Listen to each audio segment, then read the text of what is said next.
السلام علیکم ګران شاګردان، الله دې وکړي چې روغ جوړ بیاست. راځو د نن سبق ته. د نن سبق چې دی هغه د دې دوه جملو فرق دی چې د دې استعمال موږ څه وخت کولی شو. ډېر سټوډنټ چې دی د انګریزي ویونکي په دې باندې نه پوهېږي د دې په صحیح استعمال باندې چې I have gone I went د دې استعمال څه وخت کېږي. بس چې څه زړه وغواړي I have gone استعمالوي او چې زړه یې وغواړي I went استعمالوي. لیکن د دې خپل استعمال دی، باید پر خپل موقع باندې دا استعمال شي. راځو اول د دې ټنسونه معلوموو چې دا د کوم ټنسونو سره تعلق لري، بیا د دې استعمال درښیم چې دا څنګه استعمالیږي.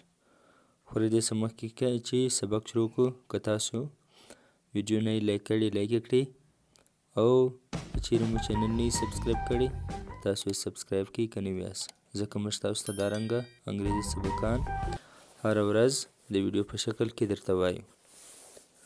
نو راځو اول د واره به د دې دوه جملو ټنسونه درته ووایم چې دا د کوم ټنسو سره تعلق لري.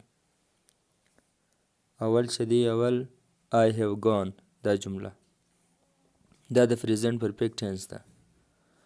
دویمه جمله I went دا د پاسټ انډیفینټ ټنس ده.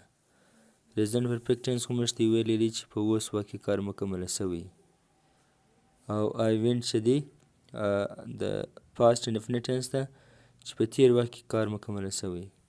اوس نو د دې فرق ماته یې درښولی و چې پریزنټ پرفیکټ چې د پریزنټ پرفیکټ او د پاسټ انډیفینټ ټنس څه فرق دی. فرق یې دا ولو چې پریزنټ پرفیکټ چې کار شوی وخت نه یې تیر شوی د هغه وروسته، چې یو کار ترسره شوی بیا وخت نه یې تیر شوی په منځ کې. پاسټ انډیفینټ ټنس دا دی چې کار شوی د هغه په منځ کې د هغه څه وروسته یو څه زمانه تېره شوې دغه کار د ترسره کېدو څه وروسته. نو راسئ اوس د دې استعمال زده کړو چې دا به څه وخت استعمالوو. I have gone موږ هغه وخت استعمالولی شو چې تا یو کار کړی وخت نه یې تېر شوی. نو داسې ووایه چې ته اوس دا ځای له ولاړې I have gone to the dentist، مثلا ته ولاړې د غاښو ډاکټر له ډینټسټ د غاښو ډاکټر له I have gone to the dentist. ته اوس هلته یې، ته اوس دا یې چې ورورسېدې، نو په دې مابینځ کې وخت نه دی تېر شوی.